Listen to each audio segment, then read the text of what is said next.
Mga kamarites at ka-history, welcome sa Kasaysayan Vibe.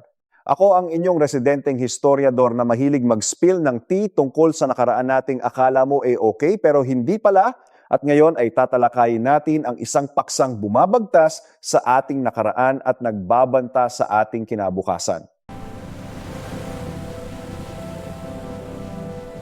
Pakinggan nyo yung alon ng dagat, kunwari chill lang, pero isipin nyo na lang na nahahaluan ito ng malakas na tunog ng sirena ng Gyeyera.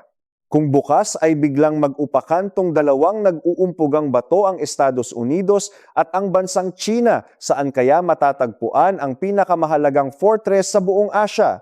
Hindi ito sa Japan, hindi rin sa South Korea, kundi dito mismo sa sarili nating bakuran na puno ng drama.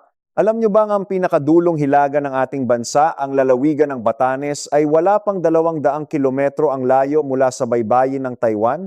Isang kembot lang yan para sa mga modernong missile na kayang tumawid sa loob lamang ng ilang segundo. Sa kabila ng ating pagnanais na mag-peace sign lang at mamuhay ng tahimik, hindi naman pinili ng Pilipinas na maging boxing ring ng mga higante. Pero ang ating aesthetic na heograpiya at ang masalimuot nating history ang sadyang naglagay sa atin sa mismong mata ng paparating na bagyo. Para naman lubos nating magets ang bigat ng ating sitwasyon, kailangan nating tingnan ang ating bansa hindi lang bilang isang kapuluan para sa bakasyon, kundi bilang isang dambuhalang pader sa gitna ng karagatan. Ang Pilipinas ay nakaharang sa mismong shortcut ng kalakalan at puwersang militar na nag-uugnay sa karagatang Pasipiko at sa West Philippine Sea o South China Sea. Kung susuriin natin ang mga mapa ng mga strategic genius ng Washington at Beijing, ang ating kapuluan ay laging may pulang bilog, parang target sa perya. Para sa kanila, ang sinumang kumokontrol sa mga katubigan at himpapawid ng Pilipinas ay siyang may hawak ng susi sa dominasyon ng buong rehiyon ng Indo-Pasipiko. Ito ang sumpa ng pagkakaroon ng napakagandang lokasyon sa mundo. Habang tayo ay nananalangin na sana'y malagpasan tayo ng tensyon, ang katotohanan ay nakatayo tayo sa mismong entablado kung saan maaaring maganap ang pinakamalaking bardagulan ng ika-21 siglo. At para maunawaan kung paano tayo napunta sa napakadelikadong posisyong ito, kailangan nating balikan ang isang relasyong nagsimula mahigit 1 siglo na ang nakalipas. Pasok tayo sa unang kabanata, ang mahigit 100 taong relationship goals natin kay Uncle Sam. Bakit nga ba ang Pilipinas ang itinuturing na pinakamatandang kaalyado ng Amerika sa buong Asya? Ang sagot ay nakabaon ng malalim sa taong 1898 noong uso pa ang mga bigote. Matapos ang mahigit 300 taong pananakop ng mga Kastila, ang ating bansa ay pinasa sa kamay ng Estados Unidos sa pamamagitan ng kasunduan sa Paris, parang gamit lang na binenta. Ngunit hindi tulad ng ibang mga bansang naging kolonya ng mga imperialistang bansa sa Europa na dumaan lamang sa pang-aabuso at pagsasamantala, ang pananakop ng Amerika sa Pilipinas ay may dalang ibang uri ng strategy. Tinawag nila itong benevolent assimilation, o sa madaling salita, sasakupin namin kayo pero para sa ikabubuti nyo to. Sa pamamagitan nito, unti-unting hinubog ng mga Amerikano ang ating lipunan ayon sa gusto nila. Ipinakilala nila ang kanilang sistema ng edukasyon, ang wikang Ingles na ginawa nating personality, ang kanilang istruktura ng pamahalaan, at higit sa lahat, ang kanilang doktrina at sistema ng militar. Ang sandatahang lakas ng Pilipinas ay orihinal na binuo at sinanay ayon sa hulmahan ng militar ng Estados Unidos, isang katotohanang nagbubuklod sa dalawang bansa hanggang sa kasalukuyan. Ang lalim ng bromance na ito ay sinubok at pinagtibay sa apoy ng ikalawang digmaang pandaigdig. Noong sinakop ng imperyo ng Hapon ang Pilipinas noong 1941, ang mga sundalong Pinoy at Amerikano ay naging magbesti sa hirap at kamatayan sa mga madugong bakbakan sa Bataan at Corregidor. Ang sikat na I Shall Return ni General Douglas MacArthur ay hindi lang naging simpleng hugot ng isang commander, kundi naging pambansang hopiya para sa bansang lugmok sa digmaan. Nang maganap ang Battle of Leyte Gulf noong 1944 na feeling main character bilang pinakamalaking labanan sa dagat, sa kasaysayan na patunayan daw na ang Amerika ay hindi lang basta dayuhang mananakop, kundi dakilang bodyguard. Dahil sa mga ganap na ito, ang Estados Unidos ay naging higit pa sa kaalyado, naging permanenteng tattoo na sila sa DNA ng politika at seguridad ng Pilipinas. Ang pananaw ng karamihan sa mga general at leader ng bansa ay laging nakaasa sa ayuda at proteksyon galing Washington. Ang peak ng alyansang ito ay formal na isinulat sa papel via Mutual Defense Treaty o MDT noong 1951, ilang taon matapos nating makuha ang kunwari ay ganap na kalayaan. Sa kasunduang ito, nag-pinky swear ang Pilipinas at Estados Unidos na ipagtatanggol ang isa't isa sakaling may mang-away sa kanilang teritoryo, tropa o mga barko sa Pasipiko.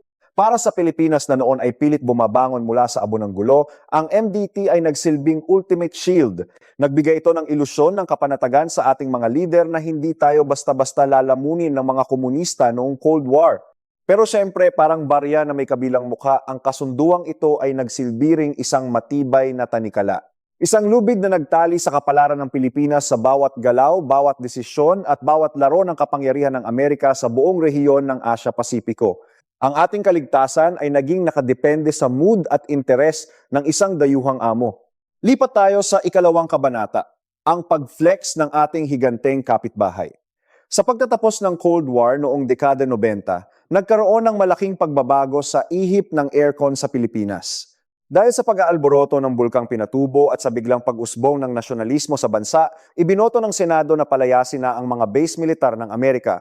Babush na ang puwersa ng Estados Unidos sa Subic Naval Base at Clark Air Base. Sa pag-exit nilang ito, isang napakalaking vacuum o ghost town ng kapangyarihan ang nabuo sa rehiyon.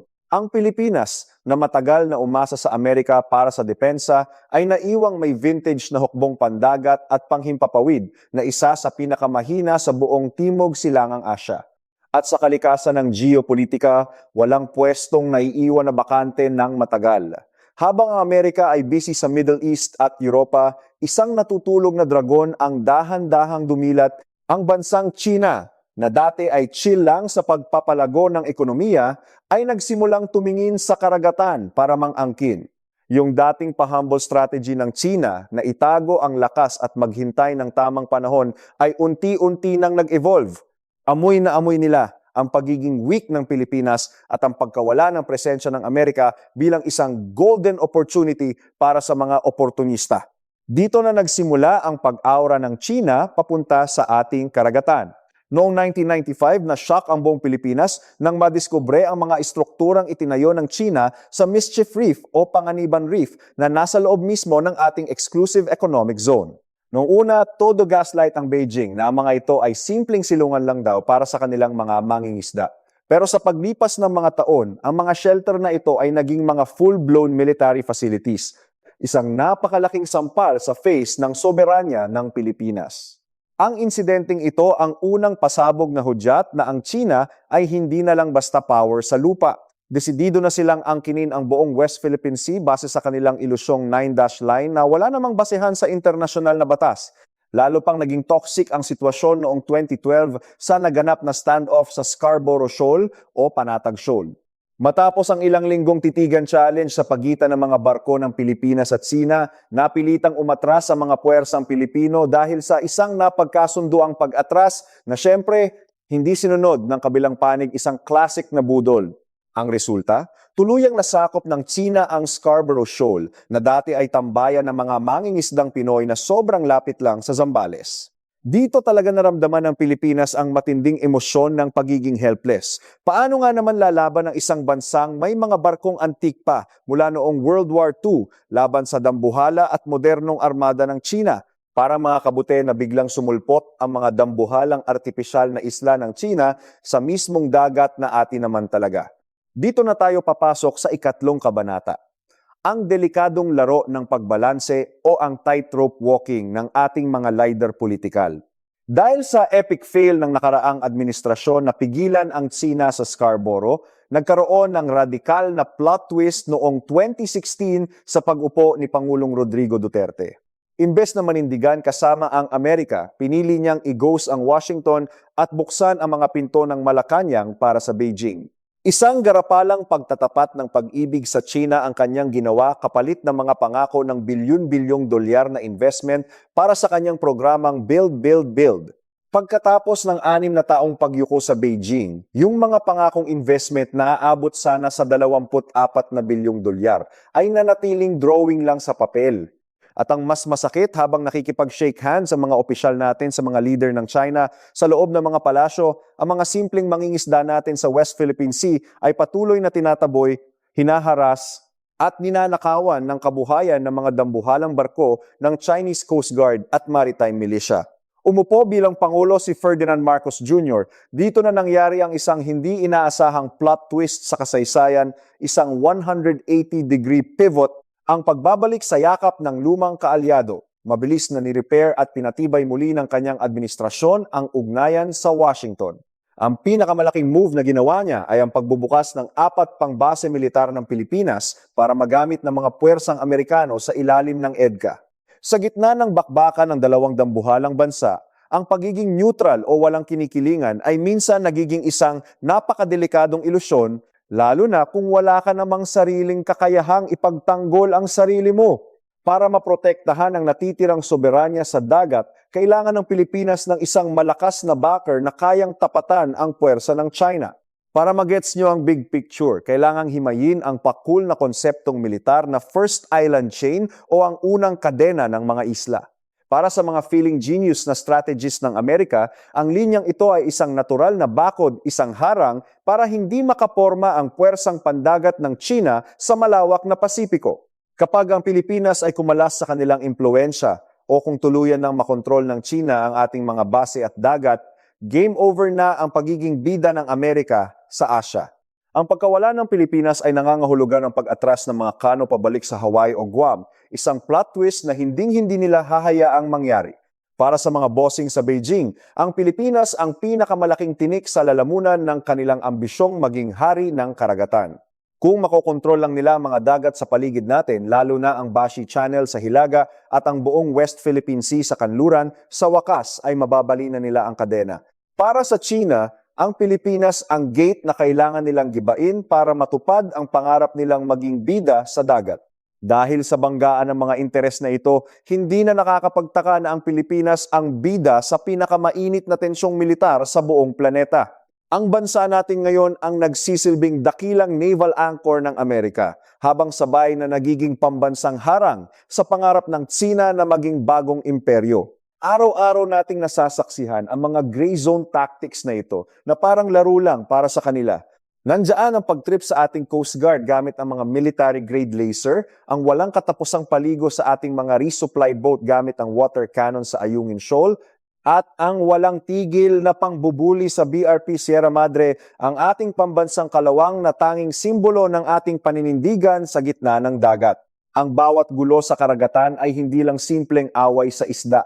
Bahagi ito ng isang grandiosong plano para sukatin kung hanggang saan ang pasensya ng Pilipinas at kung gaano ba talaga kaloyal ang Amerika sa kanilang mga pangako. Ano naman ang mapapala ng ordinaryong Pilipino rito? Simple lang.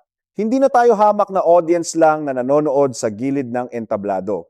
Tayo na mismo ang ginawang physical barrier laban sa mga gustong maghari-harian.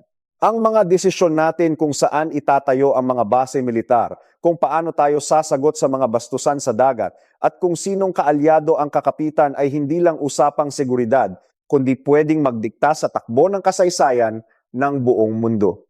Ang Bashi Channel sa pagitan natin at ng Taiwan ay daig pa ang may CCTV dahil sa dami ng mga modernong eroplano at barkong nagbabantayan mula sa magkabilang panig.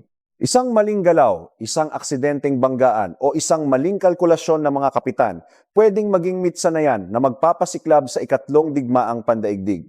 Ang bigat ng buong mundo ay tila nakapatong sa ating mga balikat, isang realidad na nagdadala ng matinding kaba at puyat para sa ating kinabukasan.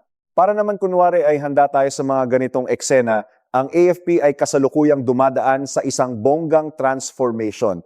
Mula sa paghabol sa mga rebelde at terorista sa mga bundok, heto sila ngayon at nagmamadaling mag-level up para sa external defense. Bili dito, bili doon ang mga modernong fighter jets, frigates at mga anti-ship missile systems gaya ng BrahMos mula sa India. Ang goal daw ay magkaroon ng minimum credible defense posture, yung tipong kahit paano ay makakagasgas man lang tayo sa sino mang magtatangkang lumusob para naman magdalawang isip sila bago tayo i-attack. Pero sa kabila ng lahat ng pagpapakitang gilas na ito, alam naman ng lahat na ang kakayahan natin ay kakarampot lang kumpara sa dambuhalang militar ng ating katunggali. Kaya naman ang tunay nating sandata ay hindi lang bakal at pulbura, kundi ang pagiging bibo sa diplomasya at ang pag-recruit ng mas maraming kakampi sa buong mundo. Dito na papasok ang henyo nating plano na huwag lang umasa kay Uncle Sam. Kasalukuyang naghahanap tayo ng ibang middle powers na pwedeng maging backup, yung mga bansang may sapat na yabang para makisawsaw sa gulo ng rehiyon. Ang Japan na dati tayong ginawang punching bag noong World War II, ngayon ay bestie na natin at taga-supply ng mga barko para sa Coast Guard natin. Sabay pirma pa ng Reciprocal Access Agreement para legal na silang makatambay dito. Ang Australia naman panayang pakitang gilas sa mga joint military exercises kasama ang mga sundalo nating sanay na sa bakbakan. Pati ang France at Germany na nasa kabilang dulo ng mundo, biglang naging concern sa freedom of navigation natin, kunwari hindi sila malayo. Ang goal lang naman natin ay gawing world-class drama ang gulo sa West Philippine Sea para kapag nanggigil ang China, buong mundo ang magagalit kunwari sa paglabag sa mga batas na sila-sila rin naman ang gumawa. Habang nanonood tayo sa pasabog na sitwasyong ito, may isang tanong na nakakangawit sa panga. Paano tayo iiwas sa sakuna nang hindi nagmumukhang kawawa? Todo tanggi ang Pilipinas na maging Ukraine ng Asia dahil sino ba namang gustong maging bida sa isang pelikulang puro wasakan? Ayaw nating makitang maging abo ang mga lungsod natin at maging evacuation center ang buong bansa habang nagbabangayan ang dalawang higanting bansang wala namang pakialam sa atin. Nakatitig tayo sa isang napaka-ironic na puzzle na regalo ng ating lokasyon. Paano natin ipaglalaban ang atin at ang isda ng mga apo natin nang hindi tayo diretso sa impyerno ng giyera? Ito na yata ang pinakamatinding balancing act sa kasaysayan, na parang naglalakad sa alambre habang may bagyo. Hindi naman tayo pwedeng mag-book ng Grab at ilipat ang Pilipinas sa ibang parte ng mapa. No choice tayo kundi salubungin ang bagyo kung nasaan tayo. Ang history ng Pilipinas, mula kay Lapu-Lapu hanggang sa mga humamon sa Spain, Amerika at Japan, ay parang isang walang katapusang serye ng wag nyo kaming pakialaman. Nag-alay ng dugo ang mga ninuno natin para lang masiguradong tayo ang boss sa sarili nating bakuran, hindi yung mga dayuhang filingero. Ngayon naman, sa harap ng bagong style ng pananakop na may kasama pang artificial islands, missiles at pananakot sa dagat, heto na naman ang kasalukuyang henerasyon tinatawag para manindigan. Ang West Philippine Sea ay hindi lang basta dagat na may isda at langis. Ito ang ating pambansang dangal, ang ating kinabukasan, at ang ultimate test kung bansa ba talaga tayo o collection lang ng mga isda. Sa gitna ng mga naglalakihang alon, kasalukuyang sinusulat ng mga Pinoy ang pinakamadramang chapter ng kanilang kasaysayan na siguradong ituturo sa mga bata sa hinaharap. Balikan natin ng kaunti ang deep na impluwensya ng Amerika.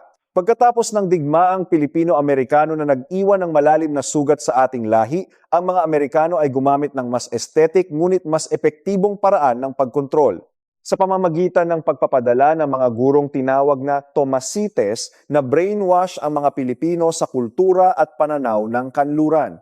Ang sistema ng ating mga batas, ang paraan ng ating eleksyon at ang mismong estruktura ng ating burokrasya ay naging carbon copy lang ng sistemang Amerikano. Sa aspetong militar, ang pagtatatag ng Philippine Constabulary noong 1901 ay nasa ilalim ng direktang pagmamanage ng mga opisyal ng US Army. Kaya naman hindi na nakapagtataka na ang soul ng ating sandatahang lakas ay laging nakasubscribe sa kaisipan at doktrina ng Washington. Ang ugnayang ito ay hindi basta-basta mabubura ng anumang hugot o retorika ng sino mang pangulo dahil naka-install na ito sa mismong source code ng ating mga institusyon. Ang Mutual Defense Treaty ng 1951 ay hindi lang basta isang dokumento. Ito ang bida sa tinatawag na Hub and Spokes Alliance System ng Amerika sa Asia matapos ang ikalawang digmaang pandaigdig. Sa setup na ito, ang Amerika ang main character o hub at ang mga bansang tulad ng Japan, South Korea, Australia, and Pilipinas ang mga sidekicks o spokes. Ang goal lang naman nito ay i-block ang pagkalat ng komunismo sa Asia. Pero para sa Pilipinas, ang MDT ay madalas maging paksa ng walang katapusang debate. May mga nagsasabing puno ito ng butas dahil hindi naman malinaw na nakasulat dito na automatic na magdedeklara ng war ang Amerika sakaling mabuli ang ating mga barko sa West Philippine Sea, hindi gaya ng kanilang special treatment sa NATO. Inabot pa ng ilang dekada bago formal na nag-confirm ang mga opisyal ng Amerika na ang anumang armadong atake sa mga puwersa ng Pilipinas sa South China Sea ay kasama sa deal. Ang paglilinaw na ito ang tanging resibo nating hawak laban sa garapalang agresyon mula sa Tsina. Habang busy tayo sa pagde-debate tungkol sa ating relationship status sa Amerika, ang China naman ay walang preno sa kanilang physical expansion. Ang kanilang tinatawag na cabbage strategy ay naging napaka-epektibo. Ito ay ang pagpapalibot ng napakaraming sasakyang pandagat mula sa Coast Guard, Maritime Militia, hanggang sa Navy sa isang isla na parang mga sapin-sapin na dahon ng repolyo hanggang sa hindi na makapasok ang kalaban. Ganyan ang ginawa nila sa Scarborough Shoal at mukhang hindi pa sila nakontento roon. Nagsimula silang humigop ng milyon-milyong tonelada ng buhangin at koral mula sa ilalim ng dagat para lang itayo ang kanilang Great Wall of Sand. Pinasabog nila ang mga kawawang bahura para lang tayuan ang mga runway na kayang lapagan ng mga bomber planes, mga pantalan para sa mga warships, at mga pasilidad para sa mga radar at missile. Sa loob lamang ng ilang taon, ni-renovate ng Sina ang mismong mapa ng karagatan, isang move na ikinagulat at ikinatakot ng buong mundo dahil sa bilis at kapal ng mukha ng kanilang ginawa. Ang ganap na ito ng Sina ay hindi lang basta pangaagaw ng teritoryo, isa itong direktang banta sa kalikasan at sa ating mga sikmura.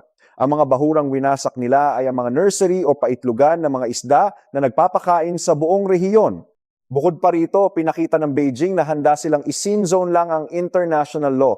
Noong taong 2016, nanalo ang Pilipinas sa isang historical na kaso sa Permanent Court of Arbitration sa The Hague kung saan idineklara na walang legal na basehan ang 9-dash line ng China, isang napakalaking tagumpay sa papel para sa Pilipinas, di ba?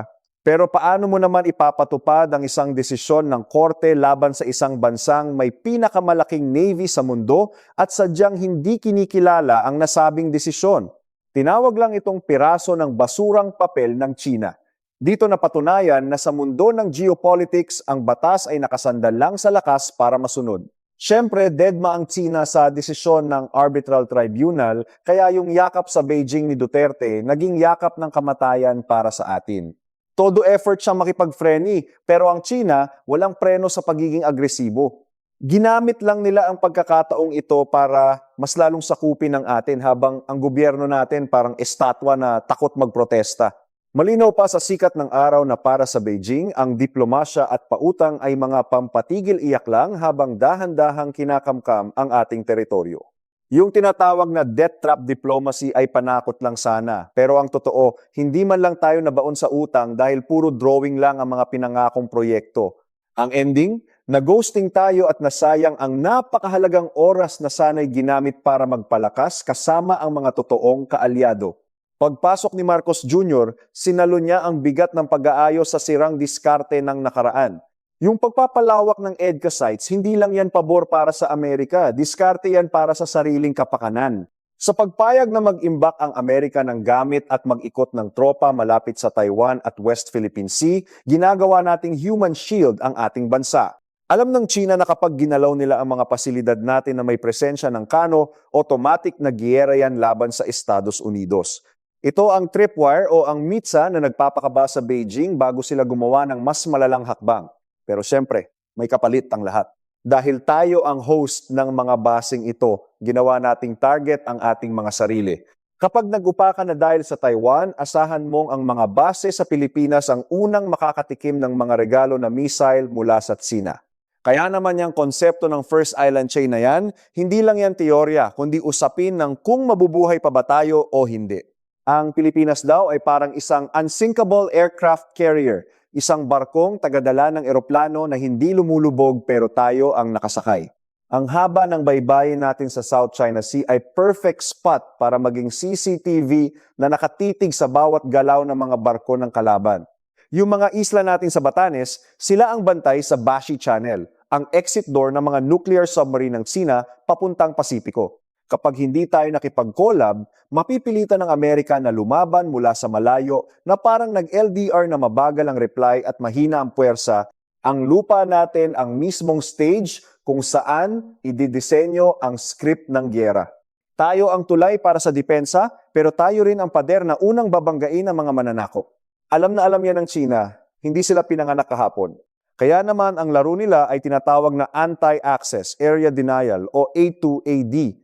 Ang goal ng diskarte nilang ito ay gumawa ng mga death zone sa dagat kung saan ang mga kano ay magiging abo bago pa makalapit.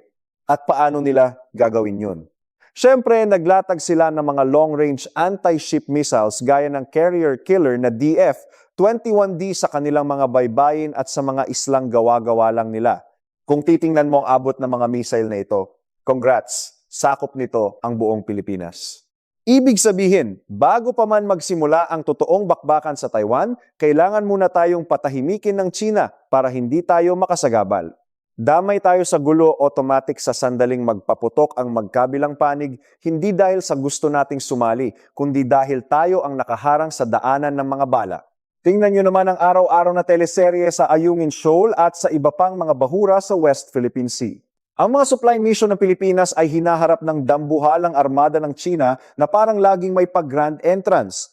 Todo effort sila sa mga delikadong maniobra para lang harangin ang ating mga higanting bangka. Bakit nga ba nila ginagawa ito? Kasi fan sila ng taktika na kung tawagin ay salami slicing, yung dahan-dahang pangungupit ng teritoryo sa pamamagitan ng maliliit at hindi direktang pang-aatake na sadyang ginawa para hindi mag-trigger ng Mutual Defense Treaty. Ang plano nila ay ubusin ang pondo at pasensya ng Pilipinas hanggang sa tayo na mismo ang mapagod at mag-alsabalutan sa ating mga posisyon. Ito ay isang laro ng puyatan, attrition, at psychological warfare na tinitiis araw-araw ng ating mga Coast Guard at Navy personnel na parang mga security guard sa gitna ng kawalan. Nakaka-inspire ang paninindigan ng Pilipinas, pero aminin natin, nakakakaba rin ang panganib nito. Sa kaka-vlog o pagpapakita sa media ng mga agresibong galaw ng Tsina, yung tinatawag nating assertive transparency, naging bida tayo sa world stage at naipakita ang tunay na mukha ng gulo. Dahil dito, umani tayo ng maraming thoughts and prayers at suporta mula sa iba't ibang bansa. Pero syempre, alam nating lahat na hindi naman nakakabara ng missile ang simpatiya lang. Kailangan natin ng totoong lakas. Ang pangarap ng ating sandatahang lakas na magkaroon ng sariling mga submarino, modernong air defense systems at dagdag na mga barko ay hindi lang pang-flex, kundi isang matinding pangangailangan para hindi tayo maging memorya na lang bilang isang malayang bansa. Ang paggastos natin sa depensa ang tanging paraan para ipakita na hindi tayo basta-basta magpapatalo at hindi natin isusuko ang ating bakuran ng walang resbak. Sa huli, ang kapalaran ng Asya at marahil ng buong mundo ay nakasalalay yata sa mga alon na pumapalibot sa Pilipinas. Hindi na lang tayo salingpusa rito, naging pangunahing piyesa na tayo sa isang pandaigdigang laro ng chess kung saan ang taya ay pandaigdigang kapayapaan o ang tuluyang pagkawasak ng lahat. Ang relasyon natin sa Amerika na parang it's complicated dahil dumaan sa sakupan, kampihan, awayan at balikan ay nananatiling main character sa ating foreign policy. Habang ang relasyon naman natin sa China na ating biggest trading partner pero biggest threat din sa ating soberanya ay isang walang katapusang test ng ating diplomasya. Ang paghahanap ng tamang timpla kung paano magiging matatag laban sa bully nang hindi nag-uudyok ng gera ang ultimate challenge para sa mga lodi nating leader. Mga bes, ang pag-aaral ng ating kasaysayan at geopolitika ay hindi lang para sa mga akademiko o mga general. Usapin ito ng bawat Pilipino.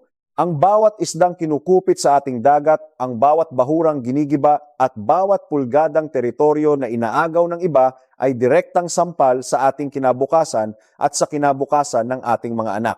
Ang away sa pagitan ng Amerika at China ay mas malaki pa sa atin, pero tayo ang ginawang boxing ring ng kanilang tunggalian. Ang ating paninindigan at ang ating mga desisyon ngayon ang magsasabi kung mananatili tayong isang malayang nasyon na may dignidad o magiging probinsya na lang tayo ng isang bagong imperyo. Ang banta ng giyera ay hindi na joke at kumakatok na ito sa ating mga pinto. Kung may natutunan man tayo sa kasaysayan nating puro paulit-ulit, yun ay ang pagiging resilient ng mga Pilipino ang paboritong script kapag wala nang magawa ang gobyerno. Sanay na tayong masakop at gawing battlefield ng mga dayuhan. Ilang beses na tayong nabugbog, nasaktan at nagmukhang kawawa pero heto pa rin bumabangon para lang masaktan ulit. Ang laban sa West Philippine Sea ay hindi lang para sa mga naka-uniforme o sa mga nasa aircon na opisina. Laban ito ng bawat netizen na mahilig makipagbardagulan para sa katarungan at kalayaan. Hindi na lang tayo gagamit ng armas ngayon, dadaanin na natin sa katotohanan at pagkakaisa kasi yun lang naman ang mura at abot kaya nating iambag. Habang ang dalawang higanting bully ay naguumpugan para sa korona, ang Pilipinas ay kunwari ayaw pumanig pero ang totoo, sinusubukan lang nating wag manakawan sa sarili nating bakuran. Isipin nyo na lang yung mga sundalong naka-duty sa BRP Sierra Madre sa Ayungin Shoal. Nakatira sila sa isang lumulubog at kinakalawang na barko na walang matinong supply habang tinititigan ng mga dambuhalang barko ng kalaban na parang mga pating. Ang kanilang tiyaga at sakripisyo ay ang peak ng pagiging makabayan o baka peak ng pagtitiis sa gobyernong mabagal mag-deliver. Sila ang literal na resibo na atin yung dagat kahit mukhang nakalimutan na sila ng sibilisasyon. Tuwing makikita nyo silang naghihirap, tandaan nyo na ang kalayaan ay hindi free shipping. Binabayaran niya ng pawis at luha ng mga taong nasa frontline habang tayo ay scroll-scroll lang. Sila lang ang tanging nakaharang para hindi tuluyang maging probinsya ng China ang isa na namang parte ng ating bansa. Sila ang ating unang buffer at ang kanilang tapang ang nagpapaalala sa mundo na ang Pilipinas ay hindi basta-basta magpapabuli sa anumang uri ng pananakot. Sa usapang diplomatiko naman, biglang naging bida ang Pilipinas sa bagong security architecture sa Asia na parang tayo ang main character sa isang action movie. Yung tinatawag nilang minilateralism o sa madaling salita, pakikipagbarkada sa US, Japan at Australia ay ang bagong squad goals para kunwari ay may panama tayo. Nagtitipon-tipon sila hindi lang para maglaro ng gyera, kundi para mag-send ng malinaw na scene at babala. Ang anumang tangkang baguhin ang sitwasyon gamit ang dahas ay sasalubungin ng nagkakaisang lakas ng mga bansang mahilig sa demokrasya at malayang paglalayag. Sikat na sikat ang Pilipinas ngayon sa buong mundo at sana naman ay gamitin ito ng ating mga leader para mag-flex ng ating posisyon, hindi para maging punching bag lang sa gitna ng gulo. Kaya sa huli, aminin na natin, medyo malala na talaga ang sitwasyon at hindi na ito nadadaan sa biro. Nakatayo tayo sa gitna ng isang geopolitical na bagyo at wala tayong dalang payong. Dahil sa ganda ng pwesto natin, ang Pilipinas ay parang premyo sa perya na pinag-aagawan ng mga naglalakihang bansa. Ang pagkapit natin sa Amerika, ang pananakot ng China at ang ating mga sariling desisyon ang magsasabi kung saan tayo pupulutin. Hindi pwedeng hanggang marites lang tayo at nanonood sa gilid. Kailangan nating mag-level up mula sa ekonomiya hanggang sa mga kagamitang pandigma. At lalo na sa pambansang pagkakaisang madalas ay dahil sa huli, wala namang ibang magliligtas sa Pilipinas kundi tayo-tayo lang din huwag umasang may darating na superhero. Importante ang mga alyansa, pero ang tunay na lakas ay nasa sariling sikap at hindi sa pag-asa sa tulong ng iba. Peace daw ang panawagan natin, pero yung kapayapaang may kasamang katarungan at respeto sa soberanya. Hindi yung basta-basta lang. Hindi tayo yung tipo na yuyuko na lang at magpapa-under para lang iwas gulo. Ang pananahimik sa harap ng mga abusado ay hindi nagdadala ng peace. Isa lang itong open invitation para lalo tayong apak-apakan ng mga feeling siga. Itodo natin ang pagigiit sa ating mga karapatan base sa UNCLOS at sa desisyon ng Arbitral Tribunal kahit parang ginagawa tayong tanga ng kabilang panig. Ipamukha natin sa mundo na ang laban ng Pilipinas ay laban para sa kaayusan ng lahat, hindi lang drama natin to.